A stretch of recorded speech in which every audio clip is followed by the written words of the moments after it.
Hi అండి. సంక్రాంతికి మనము గొబ్బెమ్మలు చేసేది ఎలా చూపిస్తాను. ఆవు పేడ తీసుకున్నాను, 2 రకాలు చూపిస్తాను ఎలా చేసేది. ఇలా ముద్దలు చేసుకొని ఇలా చేసుకోండి. ఇలా గొబ్బెమ్మలు చేసుకొని ఇలా ముద్ద చేసుకొని మసర్ అలా రౌండ్గా వచ్చేటట్లు చేసుకోవాలి. ఇలా గొబ్బెమ్మలు చేసుకొని మనము పసుపు వేసుకోవాలి.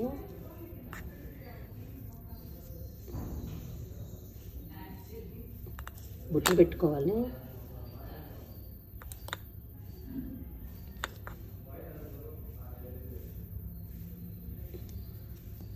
పూలు పెట్టేసుకోవాలి. ఇలా మనం కలర్స్ ముగ్గులు వేసినప్పుడు ముగ్గు లోపల మధ్యలో ఇలా పెట్టేసుకొని ఊది కడ్డీలో దీపము ఇలా వెలిగించుకుంటారు ఆంధ్రాలో. ఇంకొక వెరైటీ అండి. ఇలా మన ఇసురాయిలాగా చేసేసుకొని ఇలా పసుపు కుంకుమ అంతా పెట్టేసుకొని ఇలా పసుపు కుంకుమ పెట్టేసినాక ఇటు మనము బియ్యం పిండితో ముగ్గు వేస్తాము.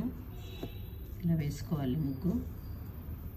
ఇలా ముగ్గు వేసిన తర్వాత మనము ఈ ఇసురాయిలాగా భావిస్తున్నది దాంట్లో నవధాన్యాలని మనకి ఏం ధాన్యాలు ఉంటాయో అవి నవధాన్యాలు 9 రకాలు వేసేసుకుంటారు.